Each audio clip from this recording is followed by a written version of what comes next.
The National Veterans Memorial and Museum began with a vision from the late Senator John Glenn, who understood the value of telling and sharing the story of our veterans. From the initial view, the architecture impresses upon visitors the importance of what lies within. Seeming to rise organically from the earth, the building itself is a symbol of our nation's veterans and their resilient spirit and unending commitment to making this country stronger. Once inside the museum, visitors embark on a narrative journey, following exhibitions that focus on the servicemen and women and their families. Individual stories and shared experiences are illustrated through personal artifacts, quotes, letters, photographs, and powerful films of veterans telling their unique story in their own words.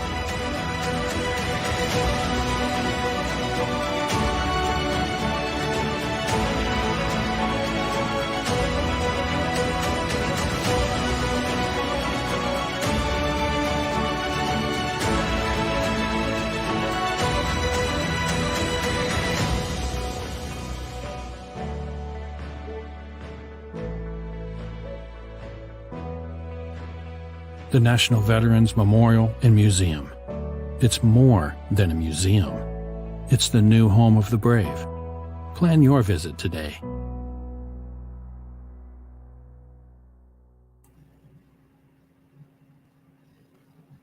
Well, good morning, everybody, and welcome to Rally Point. This is our monthly series that brings veterans and veteran topics and veteran organizations and programs together to discuss issues and make sure the veteran community is aware of various programs that support them and or their families out there across the country. My name is Bill Butler. I'm the Chief of Staff here at the National Veterans Memorial and Museum.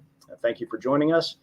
So April is Month of the Military Child, and we will highlight some stories of and resources for families who support our service members. So today's Rally Point topic is impacting military children through Purple Star Schools. So as a career Army officer, my kids lived all over the world, and they transitioned to a number of different schools as we were assigned and reassigned to various bases in Europe and back in the United States. So, military families know how difficult and challenging that can be for school kids, and the support at these schools is critical for their success.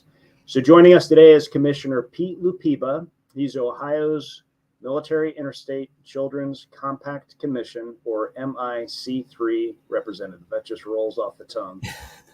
He also serves as the Deputy Director for the Office of Budget and Management for the state of Ohio, and formerly served as a public affairs officer at the Ohio Department of Education for a number of years, from 2007 until very recently in 2019.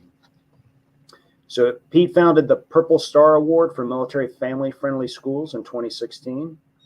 And then of equal importance, Pete is a veteran. He's a veteran of the United States Navy, and while on active duty, he deployed with Explosive Ordnance Disposal Mobile Unit 11 to Iraq in 2006. And he completed his Armed Forces service in the U.S. Navy Reserves with the Naval Mobile Construction Battalion 26. So a dearth of experience and so much knowledge. He's also an alumnus of the Ohio State University and the University of Southern California. He lives in Columbus with his wife, Teresa, and their 5 young kids. So let's get started. All right. So Pete, it sounds like you're starting a basketball team. And you've really got an incredible bio and incredible experiences, both on active duty and the reserves and what you're doing here in the state of Ohio. But if you can just tell us a little bit more about yourself, where did you grow up? What was, childhood like, and really what led you to the Navy and why? Sure thing, Colonel. Thank you so much. And good morning. I would say that with my roots being from the West, as in California and Hawaii, where I was born and raised, it was the Ohio State University, home of the Buckeyes, that brought me out here east to the Midwest. And so I've lived here longer than anywhere else, and choosing to raise my family here because it's just a great place. Central Ohio young family town. And I love the history. As the intro relayed, Ohio has a lot of firsts and pioneers. Certainly John Glenn is one of them, as is Purple Star Schools. And so joining the Navy, what drove you to that decision? So I was already here in Ohio when 9/11 and the Iraq War began in 01 and 03, respectively. I graduated in 2000 from The Ohio State University, so I'd already had my undergrad degree under my belt. And that, being a history person, I said, wow, this is going to be a two-front war, right? Afghanistan and Iraq, with that springtime of 2003. So I reflected on my life and history and said, okay, I'm unattached. I could go back west. I can join up. And then I heard about Senator John McCain's National Call to Service initiative, because I had my degree in hand, but I also obviously had was a son of an Air Force man out of Hawaii and California. So with my dad's sharing of his experiences, where he was part of the 1370 photo mapping wing of the United States Air Force in the 1960s, he literally went around the globe 7 times. So he said, consider it. And so I did. And so I joined up, enlisted in the United States Navy in the fall of 2003. Took my oath of enlistment November 2003. I'm sorry, 2004. Sorry. Okay. Yeah, that's awesome. You didn't want to be a spectator. You wanted to be a participant in key historic moments for our country. That's great. So can you tell us a little bit more about MIC3 for those of us who are not familiar? So I've never heard of it until I got here almost 3 years ago now.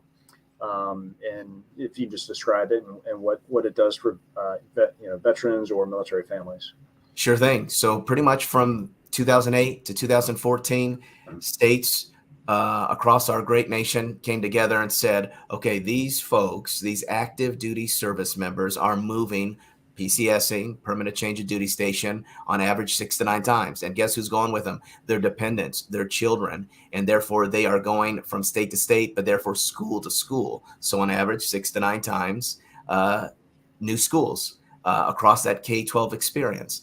And so leaders from across the nation, along with the U.S. Department of Defense, Council of State Governments, said, let's get together with our state houses and see if we can do something, because education, as you know, is by right and by law and our Constitution really belonging to the states. But certainly for this population, these active duty military kids, we can carve something out in the sense of when they move, we will honor their transcripts. And we will honor that change, because it will be every few years, and then work with the sending state, receiving state, to make sure that they're placed and graduate on time. So that is the quick of the MIC3, taking all of our respective education laws in each of our states, which there are many, and then kind of saying, okay, these active duty children that are K-12, they serve too, and we're going to honor each of them as they come from a state, so they don't have to repeat anything and do anything that would just cause them to start from ground zero again, if you will. And so in that sense, I love and am honored to serve and represent Ohio on behalf of the Honorable Mike DeWine, our governor of Ohio, who reappointed me in 2019. And come November, I've been Ohio's MIC3 representative for the last 10 years. Yeah, that's great. I was reflecting on the number of moves we had when both of our kids, who are grown adults now, while I was on active duty, and they moved about seven times throughout their school age time. And a lot of people don't realize this, but unless you're living it, that's new teachers, new friends, new in some cases state requirements. That the military families have then got to navigate to make sure their children, graduate on time and have all the college prerequisites or post-high school prerequisites that they need to be successful. And then on top of that, you throw on the stress with deployments, especially these last 20 years. And it just is a tremendous undertaking for the family members, the spouses of the military members, and those kids. So, kind of at the I know how our kids and kind of our friends' kids dealt with it, and it was a mixed bag. In some cases, the kids were able to adapt and were pretty flexible. In other cases, it was really challenging for them. But kind of at the macro level, based on your experience here with MIC3, what are some of the big issues that you see with military families and their children when they come here to Ohio? Sure. So the crux of it is always that glide or that pathway to graduation, right? And all the resources that come around it, whether it be extracurricular, athletics, on down the list, but obviously the academics of it. So in that regard, I work with school counselors, principals at elementary, middle, and high levels to work out specific cases, specific families and students as they come in and out of Ohio. I work greatly with my colleagues in the other states. And again, it's that local and state level that blends well together to make sure each family, because as you know, any law can be placed exactly on the books, but it obviously takes the locals and the implementation that makes it faithful and fully implemented. Yeah, for sure. It definitely takes a village to raise kids for sure. So can you tell us just a little bit about how you became the MIC3 director, or representative, and then the director ultimately? Sure thing. Yes. So July of 2009, our General Assembly, our state legislature here in the Buckeye State of Ohio, along with our governor, said, we want to join this. So I think we were one of the first dozen states or so to come online with MIC3 on the books, on our Ohio Revised Code. And so our head of curriculum at the Ohio Department of Education, Mr. Tom Rutan, serving 51 years in public education, kicked that off, became our first commissioner, founded and organized our state council for the 3 years. During that first 3 years, July 2009 to the fall of 2012, I became the state superintendent's designee to that state council, along with the office of the governor, the 4 legislative members for the majority and minority caucus, and other highly impacted active duty professional educators and leaders in the Buckeye State. That's what formed our state council for MIC3 here in Ohio. So when he did retire, Commissioner Rutan, he recommended my name forward to the office of the governor to replace him. As he shared, he didn't have a military background. I was there at the Department of Education, understanding the world of the State House and Central Ohio and the books, and working with collaboratively with all of these folks. And so with that, the office of the governor reappointed or appointed me to succeed Mr. Rutan. And that's when I took over in November of 2012. So kind of thinking that this is probably a evolutionary journey for the schools in Ohio and those that participate across the country. So, when it first started, what were some of the goals initially, and then how has it grown? And what are the current, what's the current vision for this here in the state and then across the country? The best part is that Mr. Rutan is still engaged and becomes our ex officio and commissioner emeritus, because I'm, again, a history person thinking of that institutional knowledge, things I didn't know in July of 2009 that Tom could share with. So at the end of the day, it was, okay, we know that speed limit laws, they got the signage on the side of the road, county road, as well as major interstates. But to implement this law, how are we going to do it? Is it going to be brochures, bookmarks, on down the list, the website?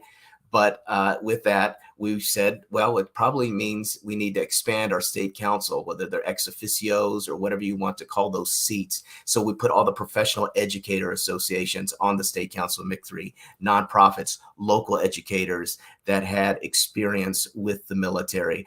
Certainly one of those was the School Counselors Association of Ohio, the Superintendents Association of Ohio for those school districts. And we work collaboratively when we meet 3 to 4 times each calendar year. And that helps us implement the law. And then just thinking through this a little bit. So, as the, time goes on, the needs and challenges of military families also change. So I guess what systems are in place to inform the council of those challenges and or opportunities that military families are going through? Absolutely. So we knew the school liaison officer. That team at Wright-Patterson would probably be a focal point for our state because that's where the vast majority of our active duty population exists and has base and infrastructure supports. But of course, every active duty component across the state of Ohio, from Coast Guard to recruiting commands on down the list, they are eligible, their families, their dependents, or their children, to be supported and protected by the MIC3 law. So we said, okay, we'll do professional development, work with our professional educator associations, educational service centers, and provide annual training and sharing of cases and examples of MIC3. So that continued on 2012, 13, 14. And then we said, I think we can do more, because at the end of the day, this was our transcripts and tests, the academics, the athletics of it, but we weren't really talking beyond the whole mill child, right? So that's kind of where Purple Star came into play. And so the Purple Star Award, what are some of the requirements that schools have to meet the criteria to then be awarded the Purple Star? So professional development, for one, for a point of contact or a Purple Star school liaison.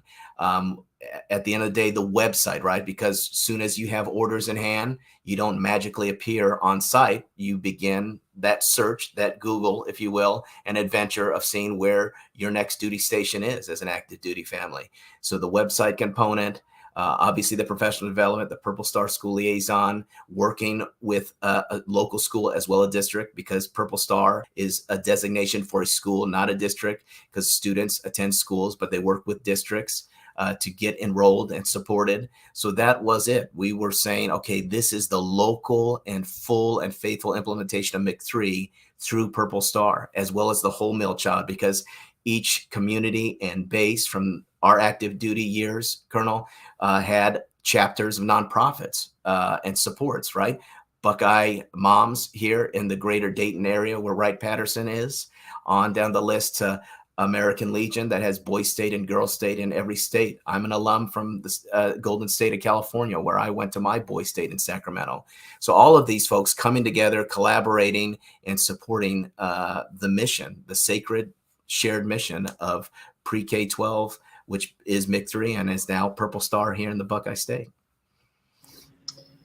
So we're the museum is applying to be an affiliate of the American Alliance Museums, and it's a long process and a very comprehensive packet to apply and then get adjudicated and judged and then approved. So I'm assuming that the Purple Star Award has got a process. So if you can just describe that process a little bit, and you talked about the requirements, but is it something that takes 3 years to navigate through, or is it a little bit easier than that for schools? It's definitely an application process. So a local school has to come together with their community, administration, sometimes nonprofit stakeholders, community leaders, and say, we want to apply, because there is obviously a process, right? There are those requirements, those criteria, but it's also a floor and not necessarily a ceiling. So they come together, they work with the Ohio Department of Education that hosts and kicked off this award 5 years ago, come at the end of this month. It was at the National Museum of the United States Air Force that we launched Purple Star here in Greater Dayton, Ohio, on the 25th day of April, month of the military child 2017 in that school year.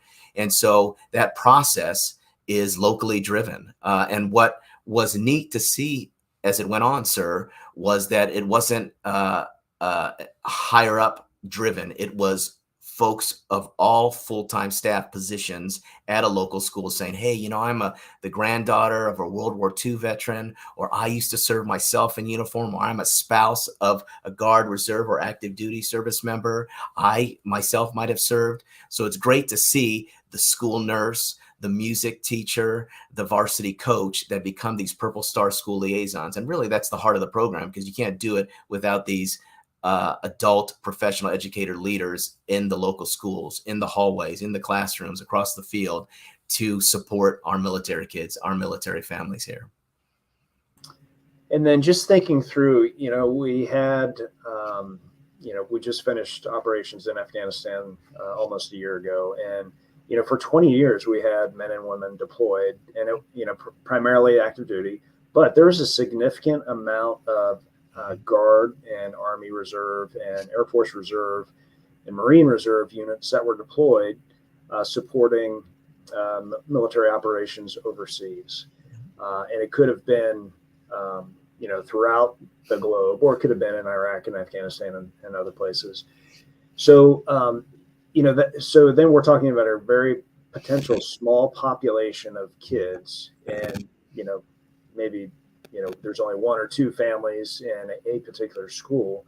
So what can schools do if they're not necessarily a Purple Star Award school, but what can they do to support those, that small number of families that they might have in their school? Sure thing. Key members on the State Council MIC3 are educators and leaders and service members, both of the officer and enlisted ranks that serve on the State Council, that represent the Ohio Army and Air National Guard. We have reserve components and leaders that are part of the State Council, as well as that active duty component through Wright-Patterson and the other branches of service in the U.S. Department of Defense. So local educators know that they can reach out to the Ohio Department of Education. They can reach out to the Ohio Network for Military Families and Veterans, which was part of the component of the 2015 federal law, Every Student Succeeds Act, where we are going to count and recognize our active duty families. Well, the state plan here in Ohio during that time frame said we were going to count our Guard and Reserve military families, dependents, and children in the K-12 settings as well. So we have access to that data. So we share through the Ohio Department of Education, through the National Guard, through the Ohio Department of Veteran Services, the legislature, and the Office of the Governor, as led through Tammy Puff, a United States Army veteran, here for the Honorable Mike DeWine, Office of the Governor, that all these resources are available online, virtually. Folks like myself, as well as those agencies and associations represented on the State Council MIC3, what do you need from us as far as training, support, professional development, continuous improvement? So any school in the state of Ohio can access those supports. Certainly the 400 Purple Star schools across the Buckeye State from Lake Erie to the Ohio River access that, because that's part of the application process to be designated a Purple Star. But everything is accessible to our multiple schools and districts. And we do have 600 plus school districts across 88 counties. So we're quite locally controlled here in the Buckeye State. Okay, that's great. I just want to shift topics a little bit because you mentioned it. I don't want to forget about it because I think it's a super program, is Boys and Girls State. So our son did it when he was applying to service academies. And a lot of people don't know about it. And it's, like I said, it's a super program. It really allows young people to learn and grow and develop in a safe environment with some really stellar kids, and it's a super opportunity. So can you just talk about that a little bit as well? Absolutely. So it's a week process, typically in June, and definitely high school juniors, I think, are the designated year that you represent your local high school when you go to Boys State. And to my knowledge, and Girls State, it's in all 50 states in the country. And what I love about it, it touches into government, but really culture and climate and civics, being back to that history guy that I am. And I think part of my experience in the mid-90s when I was at the Golden Buckeye State up in Sacramento was that culture, right? That climate that I think I thought about, reflected upon, as well as other alumni through Girls State and Boys State when we were creating the Purple Star Award in 2016-17, because that really is a culture and climate. And how do I know that? Because when I went to Purple Star schools in these recent months, as we are under this global pandemic, folks that are not attached to the military in any way whatsoever, as in students enrolled at a Purple Star school, came up to me, came up to others across our state leadership and said, by the way, I am unattached to the military, but here I am enrolled at this Purple Star school. I see the culture and climate, and I am joining the military upon graduation here in my senior year. So talk about coming full circle, Bill, as far as civics and culture when it comes to supporting military families and non-military families at each Purple Star school. Yeah, so our son went in 2014, the summer 2014, and he's still he met some wonderful young men when he had the opportunity, and a lot of them ended up going to other service academies. So he went to West Point, and then one of his good friends, still to this day, that he met at Boys State in Georgia, he went to the Naval Academy, and they still are friends here. 6 years later almost. So it's a great program, and if anybody's interested, just check with your local American Legion post to learn more about it. And then, so we've got a question from Sure. Darcy, and it's to me, besides the obvious about worrying about their dad during multiple deployments, what do you think was the biggest struggle for your kids? So I would say it was probably kind of twofold. It was a struggle for my spouse, and I would say all the spouses who are a single parent for a year. So they're, trying to get kids to school. They're trying to make sure homework's done. They're trying to feed the family. They're maybe trying to work at the same time. They're trying to get car repairs done, take care of the dog, the cat, what have you, and get kids to all their activities. So there's just a tremendous amount of stress on the spouse. And then the service member is then deployed for a year, maybe longer, 15 months. And each of the services is slightly different. But I'm just reflecting on my time with my family. And then, I come home, and, they've got this homeostasis. They figured it out. And then I come home and I just overturn the apple cart because now I'm thinking about, if, what would I do if I were, in charge, or the dad, which I was. So I disrupt the system that has been in place and worked very, very well for a year. And I remember my kids and I were sitting on the couch. I just redeployed from Afghanistan the last time in 2010. And we're watching TV. My wife is in the kitchen making dinner or lunch or something. And our son starts calling for his mother, mom, mom, mom. And he crawls over my lap to get across the couch to then go into ask her a question, which I could have answered very easily. But so the challenge is the disruption to their lives when mom or dad is deployed, and then they come back, and it just they've got to get used to it again. It's a new dynamic that's reintroduced to the family. And that's just under that roof, right? Yeah, We're right. talking about the athletics or the field. We're talking about the schoolhouse and the roof there. So think about all of those disruptions. So what I like to say about our military kids at Purple Star schools and our MiG-3 kids is check out that resilience, that bravery of these kids that are going and understanding, yeah, we're dealing with the adult things, the academics, the moving, but they're thinking, where in the lunch hall, in the lunchroom, am I going to sit every day in my new school? And we have 180 school days here in the Buckeye State. That's a lot. And if it's mid-year, in between the school year, as in the summer, and it's not that restart, refresh, as you can imagine, it just feels immense. In fact, when we had our town halls last month, or I should say in the winter, the Purple Star School town halls, we had 4 of them. The first one we kicked off with our Adjutant General, Major General John Harris of the United States Army, was about health and wellness for our military kids and families. So we understand that importance of the support in the home, the classroom, the field, and everything in between, right? Yeah, and it can be stressful for the teachers because it's new stress added on them because they've got to, be cognizant of potential behavior issues that might manifest themselves in the classroom with kids, and so then they've got to address that themselves. So, there's just a lot of stress on those families, and then those schools. So the support for the teachers and the nurses and the administrators, as well as the families, is so important. So obviously you're running the program here in Ohio. What about some of the other states that are doing it? And, are there programs in every state? And if somebody's going to be moving, they're PCSing with the military, how do they find out if they're, which schools maybe in the new duty station are Purple Star schools or not?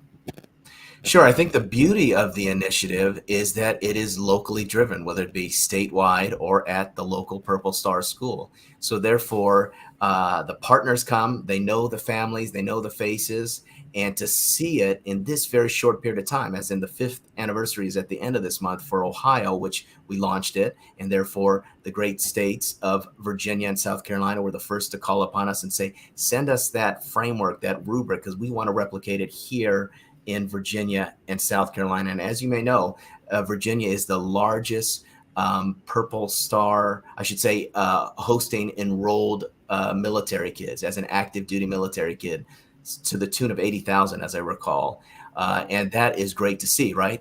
So when we had those focus groups on what the criteria should be for a military family friendly school here in the Buckeye State, we must have did it right. If the biggest state, 80,000 active duty enrolled K-12 students called from the Commonwealth of Virginia. So we were happy to hear that. And then it has just snowballed in the sense, I can use a Midwest winter term, even though we probably have some snow still to come this spring here in the Buckeye State, that the big military states of California and Florida and Texas said, we want this as well, and New Hampshire. But the beauty was, it wasn't just one way and you have to do it this way. It was not a trademark or a copyright.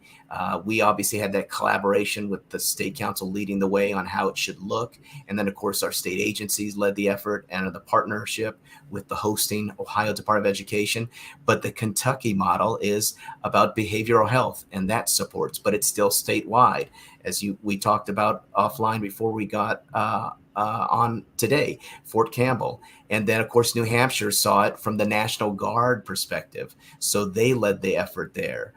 In Texas, the Texas Education Agency, the component to the Ohio Department of Education, led the effort there. So we are at somewhere between 34 to 36 states, and pending some legislation in Pennsylvania, Maryland, New Jersey, and Vermont. We may be 40 by the time we conclude our call here today, Bill, because in that very short period of time, states, communities, nonprofits, leaders, K-12 mill leaders said, we want Purple Star, we want Ohio's framework in our state. And they've made it their own, which is a true blessing and will only be sustainable through those local leaders, those state leaders at the levels that where our military kids are. We got to go where there are.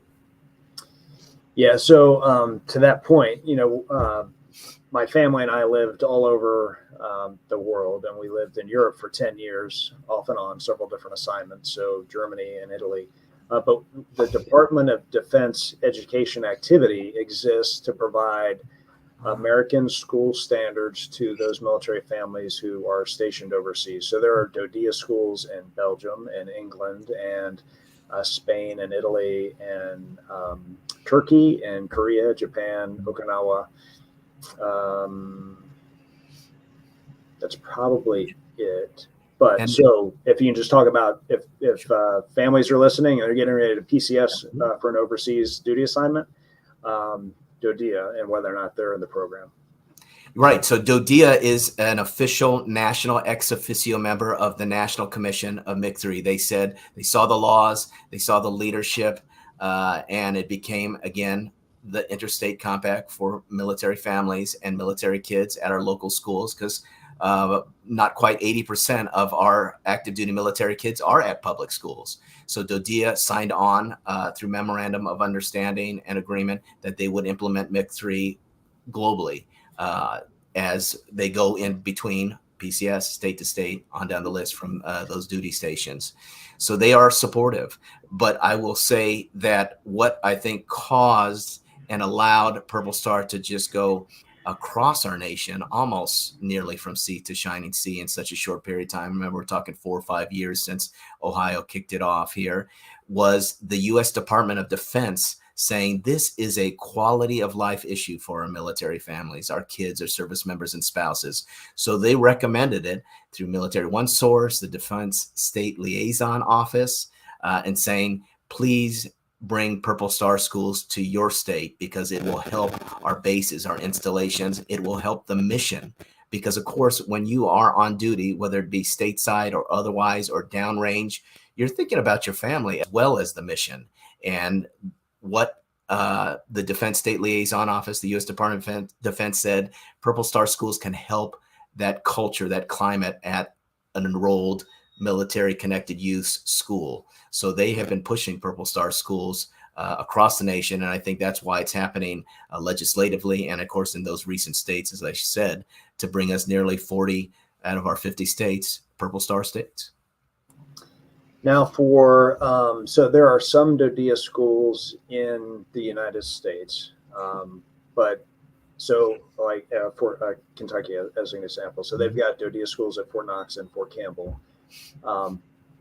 Is Kentucky in the compact? And you might not. That's okay. And if they're not, is there a way for those military families to encourage their state representatives to get the surrounding community schools that are off post into the compact? Yeah. So every state adopted it. So the state house, minority and majority political parties and legislative leaders, as well as the office of the governors from 2008 to 2014 said, we want MIC-3 as the law of the land for our states.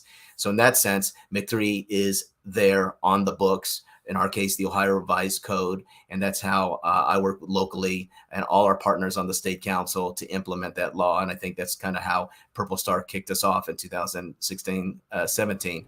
But there's always the implementation of MIC-3, right? So school counselors can be trained, but if they move on or if there's replacements, and again, 2009, at least here in Ohio, that's a fairly new law. So at the end of the day, it takes continuous improvement to reach out. And I think those professional educator associations, Purple Star, the state council, the office of the governor, all these folks pushing with the school liaison, the Department of Defense, Military One Source, the school liaisons across all the different branches saying MIC-3 protections are for you, active duty families. Make sure you know when you have those transcripts and tests that you're collaborating with the counselors and the administrators as you move from base to base and state to state and school to school. So whether it be on the local Kentucky level, which is both MIC-3 and Purple Star, I think that only becomes a value add if you become a Purple Star state, in addition to already being a MIC-3 state as part of this national commission, this national interstate compact. Yeah, for sure. So if are there like volunteer opportunities if people are willing to or interested in volunteering to try to, give back or help? Absolutely. So it is a all volunteer force here in Ohio when it comes to the State Council MIC-3, the Thomas D. Rutan State Council MIC-3, as well as those 400 Purple Star schools that have at least one liaison or leader, chief proponent of the military families that are both Guard and Reserve, as well as active duty across the Buckeye State here. So there are volunteer opportunities, right? Because if you're in the schools, and even if you're retired and looking to do something, be a part of your local Purple Star school committee, because these kind of committees were organized to apply for Purple Star Award and the designation with the Ohio Department of Education. But they kind of kept those committees standing because guess what? In November, it's Military Family Appreciation Month. In April, it's Month of the Military Child, and everything in between during those school years. We have military lunch bunch groups that are hosted at the elementary level, so age-appropriate programs. We mentioned Boy State, Girl State, that is obviously all student-driven. So those opportunities are there for volunteers to support the local schools, the local Purple Star schools, because they need it. It just can't be one person. As you know, as a parent, the two-parent model is golden. So more the merrier when it comes to this local Purple Star school committee or ad hoc task force for that Purple Star school, because there's so much to do during those, at least in Ohio, 180 school days. And it often is evenings and weekends, let alone the school day. So in that regard, there are volunteer opportunities. Please reach out to your local Purple Star schools. Check out who are the members of your state council for MIC-3. See if you can support it on the implementation of the law, because it happens every day of the year, including summer days. Yeah, that's great. So on the 15th of April, it's Purple Up Day, right? Yes. And can you just tell us a little bit about that? We try to support it here at the museum, and our staff will typically wear something purple, take their photo, and then we have a collage of photos that we post on social media. But can you explain that for the audience as well? Absolutely, Bill. In 1986, the Secretary of Defense at the time, Casper Weinberger, or Cap Weinberger, said purple should represent the military kids, right? Red, white, and blue. You mix those beautiful colors and you get purple.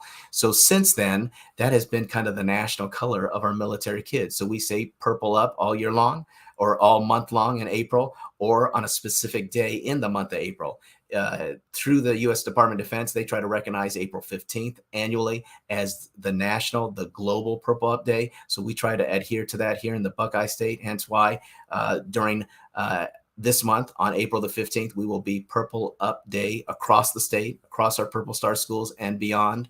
And during that same week, we have a Spirit Week. So people recognize and wear their favorite branch of service, or because of Remember Everyone Deployed, Red Fridays, etc. So in that sense, Purple Up Day is globally and has been around for a long time. And so April the 15th this year is Purple Up Day here in the Buckeye State, which is a Friday. So please wear purple on that day in any school you are attached to. And I do want to say that other schools are attached to Purple Star schools, such as career tech centers, preschools, private schools, religious schools, independent schools. So we have Purple Star schools in Ohio that are beyond the public school district that support our military kids because they're enrolled there too. And again, getting back to that culture, we try to purple up every day in one way or another through our support of the programs online. We obviously have other services through our Google site where the leaders and the educators and the administrators can communicate. Hey, I have this concern, this issue. I have this situation. I have this program we're thinking about implementing here locally. What do you think? And so that ongoing conversation all year long is great, in addition to each Purple Up Day in April or on April the 15th this month. Okay, great. So when I was down at Fort Knox, one of the men I'd served with in Italy and Afghanistan, he's now in the reserves, but he got recalled to active duty for 6 months. So he is going to leave Texas, and he doesn't know where he's going yet, but he's going to support military operations away from home. So in that specific example, if somebody's got a short deployment or recalled active duty, they're still going to be gone. The spouse is going to be the single parent for 6 months, and maybe they don't have a Purple Star school, or there are issues. Are there resources that particular family or families like them could look into? Absolutely. The school liaison for Wright-Patterson, 4 counties, 29 school districts that reach into Wright-Patterson. But I know the Department of Air Force says that school liaison is our school liaison for the Buckeye State of Ohio. So I often collaborate with her on MIC3 Purple Star, Department of Defense, Air Force activities and programs. So in that sense, the school liaison officer, the MIC3 commissioner, my role, anything at the Ohio Air and Army National Guard. I know we have camps and programs, obviously resources through newsletters and websites. So any military kid in Ohio, Guard, Reserve, or active duty can be supported regardless of where they are in our 88 counties, because these resources are available to them free of charge. Obviously, you have the Military One Source and everything that's kind of national and U.S. Department of Defense. But locally, I think what makes Ohio a great military family-friendly state is that we kick off these components and supports, and we collaborate quite a bit, whether it be through text, let alone email, online, and virtually like we're doing right now. So in that sense, I think Ohio, the Buckeye State, does it right because they are in constant contact with one another. We have regional RISFACs and ISFACs that and communicate with one another, Reserve, Guard, as well as active duty. So if you reach out through the websites that are available, whether it be Purple Star, Ohio Department of Education, Ohio Department of Veteran Services, Ohio Army and Air National Guard, you will find a lot of these resources available to you and a lot of their phone numbers, email accounts to reach out to say, hey, I need X, Y, and Z. Can you deliver for me? And I know that a lot of our colleagues here in the Buckeye State definitely do that within a day or two to say, hey, this is meant for you. So how can we get that support to you, whatever the case may be? That's wonderful. I'll make sure Troy is tracking that. He's not in Ohio. His family is in Texas, but I'm assuming Texas has got a similar expectation of their school liaisons or the Purple Star schools as well. Absolutely. State Uh, council members on down the list. Like I said, the professions that are represented is amazing. So it's not just the diversity of regions like Ohio is urban, rural, suburban, and Appalachia, but it's yeah. also the professions, right? Whether it be health and wellness or Mhm. administrative and council level on down the list that can support our military kids and their families as they transition, let alone are going through each school year. Yeah, yeah, definitely. Well, I mean, what a wonderful program, and thanks for what you do to provide direct support to military family members and their children. You know, a lot of people don't realize the stress on those families. So it's great that there are these programs out there, and it's pretty much available nationwide, and when you throw in DoDEA globally for those families. And you So talked just about a go small shining light that came through this global pandemic was probably things going online. I mean, had you heard of Zoom or MS Teams ahead of the global pandemic? So in that sense, I think when we did our focus groups to establish Purple Star, it was called Polycom, and that was kind of the video conferencing and the virtual pre-Zoom era. So there has been great benefits, not just in the Purple Star schools realm, pushed by the U.S. Department of Defense across our nation and all our states, but obviously that virtual telehealth and on down the list to support our military families, whether they're in transition or stateside, deployed, downrange, on down the list. So in that regard, I think there has been some kind of benefit to reach out and support one another, even if it isn't through in person or hugs. Yeah, so even for us, it forced us to provide virtual programming for the nation in some cases. So like Rally Point, it'll be viewed by 20 to 30,000 people over the next couple of weeks across the country, and in some cases overseas. And even with our field trip opportunities here at the museum, we offer virtual field trips, and we've done that for schools in Washington State, California, and Pennsylvania. We know kids can't come here from more than about a 2 or 3 hour drive, and so we've made that available to school administrators and school districts wherever, and we're in conversation with DoDEA to try to offer that to all those schools and military bases overseas.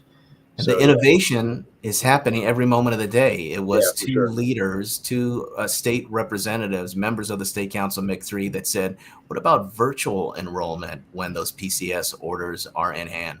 So those representatives, as members of the State Council, took their day job as members of the Ohio House of Representatives, authored House Bill 244 in partnership with the Office of the Governor, the Honorable Mike DeWine, and said, we will do virtual enrollment here in the Buckeye State. And we became the third state across our nation to say, okay, we will take those PCS orders and we will virtually enroll your kids so that they can hit the ground running even before they hit the Buckeye State here upon arriving. Yeah, that's great. Are there any other things with regard to MIC3 or Purple Star schools that we haven't touched on? I would say that websites and social media are right there with you. And I know we hear negativity on the social media side, but that's kind of where our resources and our leaders and our educators are there. So if you need anything, or you just want to pose that question of, hey, I haven't thought about that, or we're about to move, or have you heard about this, that, or the other, anything under the sphere as a spouse and a service member and a parent, please reach out. That's what the point of these services. I have my cell phone right there on the website. So if it's even evening and weekends, I can be of support as our military families here in the Buckeye State transition, whether it be we're the sending state or the receiving state. So I would say do that Google search. Reach out to the state agencies, the professional educator associations, the state council of your MIC3 in your state, whether it be the sending state, receiving state, and ask, hey, I need help on X, Y, and Z, because likely we can get that to you just through email or calling you back and saying, hey, this is how we do things here in our state, and we want to be a support to you as you transition, because you are obviously support to us as you serve us all through being in uniform, as well as that spouse and military kid here in Month of the Military Child. Pull up. That's great. Well, thanks for that, Pete. Just shifting focus a little bit, you'd reached out to us about Military Signing Day, And a lot of schools recognize those kids who get selected for athletic scholarships to schools, and a lot don't recognize um, the those kids who decide to join the military, whether to go to one of the service academies or to accept a ROTC scholarship, or to enter directly into service after graduation. So can you talk about that just a little bit? Because I think that's super important Absolutely. for people to know about, and to encourage other schools, if they're not doing it, or other communities, to recognize those young men and women who've decided to do something that not a lot of people decide to do. Thank you, Bill. We looked around the same time frame. We were looking here in Ohio regarding nationally and what Purple Star would come to be was, okay, we understand sports signing days and college signing days are very prevalent in our country, very commonplace in every state in our country. But what about military signing days? Because at the end of the day, that is a pathway to career and success, and also service. So we knew a handful of schools across Ohio were doing military signing days, but we wanted to look at it comprehensively here at the State House and through our state leaders, partners, agencies, and nonprofits. What does it look like if we gathered in our state capitol? Because we would not just do the enlisted folks, as in high school students just enlisting right up, but it would be the service academies, right? A little partial to Annapolis over West Point for me. And then on down the list for ROTC scholarships at colleges and universities. So you had this huge population that probably in each high school, you had a handful of folks joining up, if you will, and becoming part of the armed forces. So in that year, 2017, we created the U.S. Armed Forces career commitment ceremony for all of Ohio. And it was amazing to see hundreds upon hundreds of high school students in their different school buses and with their families and parents come and convene here in Columbus. And we honored them, respected them. The USO, the United Services Organization, provided the red, white, and blue graduation cord. So last month we hosted our 5th annual, and they now take those red, white, and blue cords for their local high school graduation that'll take place this month or next month here in the Buckeye State. So to see that all come together and support, and I mentioned a Purple Star school kid who had no relation to the military, as now was part of that ceremony at the beginning of March 2022. So again, Ohio leading the way, much like we did with Purple Star, and saying, hey, states, you should convene a statewide signing day, because this is about the profession. This is about the career in uniform.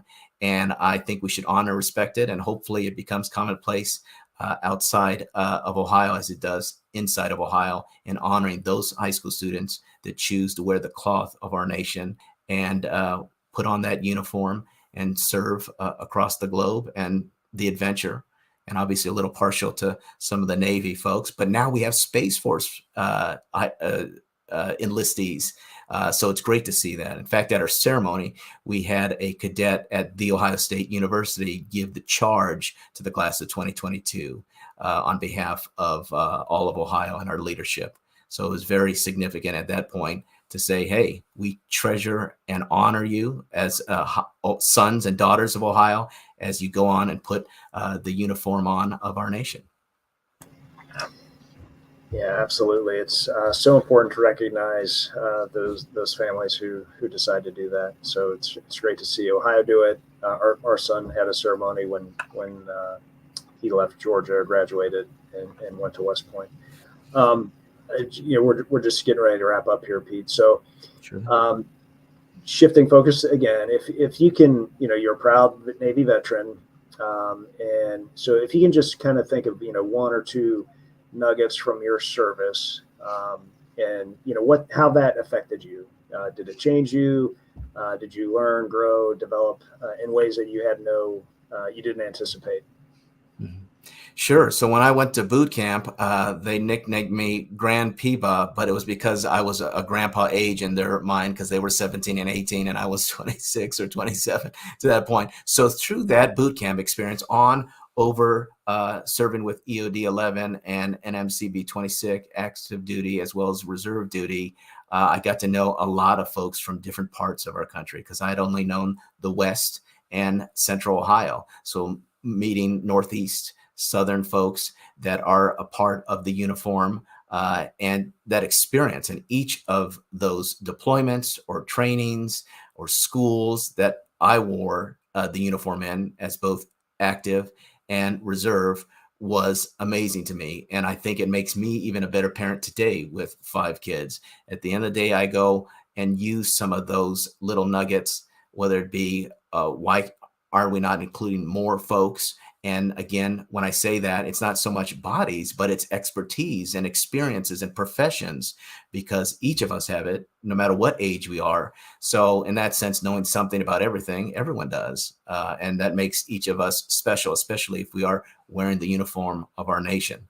So I would say that's what I took from the United States Navy. I take it into the management role that I have at the Ohio Office of Budget and Management, as well as being a dad every day, evenings and weekends. I don't have the reveille for my kids in the morning, but we're getting to that point soon enough when they're in double digits that we'll have to play some music and horns to get ready for the school day. But most of those are still with me. And I think those of us that might not be career service members, but had those few years in the active duty uniform, just like the Korean and World War II veterans that were at the Armed Forces career commitment ceremony last month here in Columbus, they take with them that as they became dads, granddads, and great granddads, in that case, of the gentleman that I served with. And of course, in March, it was Month of the Military, Women's History Month. And so we supported those women's veterans that contribute so much to our world. In fact, that cadet from the Ohio State University that gave the charge at the state signing day was herself a woman and breaking ground, not just in the United States Air Force, but now in the United States Space Force soon day. That's awesome. And it's so refreshing to see that, there's no shortage of young people who are wanting to do that and either follow in family footsteps or just break new ground and try something different. And everybody serves for different reasons, and they're all noble because of it. It's really a mosaic and a kaleidoscope when you see it. You come across in uniform, as I imagine was the case with you when you wore it. Well, we come from all walks of life, like you alluded to, inner city and suburbs and the farms, and you've got foreign nationals who serve in our military, and a lot of people don't know that. When I was a battalion commander, we did naturalization ceremonies for a paratrooper of mine from Kazakhstan and one from Germany and one from the Philippines. And many people don't realize that there are a lot of immigrants who serve admirably and courageously in our military. It's really, really fantastic to see. So I'm going to close with some announcements. So Pete, thank you so much for joining us. Thanks for what you do. And thanks for educating us about the programs and how other states or other schools can get involved in similar programs if they don't have them for their military families. But I've just got some closing announcements here for the National Veterans Memorial and Museum. So if you haven't seen it, we've got our very first curated exhibit that we've done, that our staff curated. It's called The 20-Year War, Our Next Greatest Generation. So it just got unveiled last month. We also have programming with the professional photographer who took the photos, Bo Simmons. And then we've got, so that'll be a Meet the Artist night. And then we've got wellness weekends throughout the summer in June, July, and August. So check out our website for details. It's an incredible exhibit, and it shows people from all walks of life, a father, a son, 2 sisters, a husband and wife, and many others who served in Iraq, Afghanistan, and other places during the 20-year conflict that we just concluded or are concluding, because we still have people deployed in Syria. We've also got our resilience and wellness program up and running. So that's every Saturday. And right now our focus is starting this with one line of effort, and that's Brazilian Jiu-Jitsu. And that's every Saturday at 9:00. And those classes are free to anybody interested. You can be a veteran, you can be a civilian, you can be a kid. And it's people at all skill levels. We have white belts with 0 experience, and we've got black belts and others with 30 plus years of experience. So it's a great friendly environment to learn some confidence and maybe some self-defense and just meet some new people. We're going to start a yoga line of effort here next month. So stay tuned on our website for that. And that will be very similar. It'll be Saturdays or Sundays in the morning in the museum, or if the weather's nice, outside on our museum grounds. And then Memorial Day weekend is fast approaching. So it's going to be action-packed for the museum. It really tends to turn into a several-week-long commemoration and celebration. So you can sign up for a virtual run, walk, rock, and roll now, and that's either a 1 mile, a 5K, or a 10K race, and that runs from May 13th through May 30th. So if you're interested in joining us for that, check out our website for registration information. And then Friday of Memorial Day weekend, we've got the Eyes of Freedom exhibit that'll come to the museum, and that showcases Lima Company, which is a local Marine Reserve unit, and some of the men that they lost on their deployment to Iraq. And then we've also got the USAA Poppy Cube arriving over Memorial Day weekend that will be in the museum. Saturday of Memorial Day weekend, we'll have jiu-jitsu and yoga at 9 o'clock. We'll have a hero workout, a CrossFit workout, and it's going to be Laredo. So if you're interested in doing that, join us at 10 o'clock. And that'll be a very it'll be a great community event, but it'll also be very somber as we recognize Eduardo Laredo, who's killed in action. And then the National Freedom Ride of motorcyclists will show up at the museum at 11 o'clock. And then Sunday evening at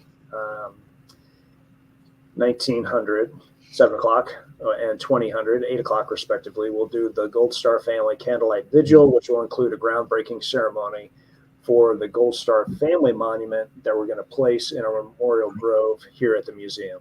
So Gold Star families, if you're not familiar, are those families who lost a loved one in service to our country. And it could be somebody killed in action, it could be a training accident, or other tragic loss. And then Monday is our Memorial Day ceremony. That'll be 10 o'clock on our rooftop, and we've got a great lineup of keynote speakers there. So please join us at any of those events or all of those events if interested. And then we've got to finish off with a special thanks to our supporting sponsor, Lane Aviation. They've been with us as one of our proud Rally Point sponsors since the beginning. So thank you for that. Pete, again, thank you for joining us. We truly appreciate the work that you do to support our military families and school kids across the country, because it is a tremendous amount of assistance that is being provided. So thank you for joining us at Rally Point. Everybody have a safe weekend, and hopefully it'll be a pretty spring day for everybody. Thank you. All right. Thanks, Pete. Bye now. Wars aren't fought by countries. They're fought by people. Now, hear their stories in their own words. Honor their service in your own way. At the only museum in America that gives a voice to all our veterans. The National Veterans Memorial and Museum. It's more than a museum. It's the new home of the brave.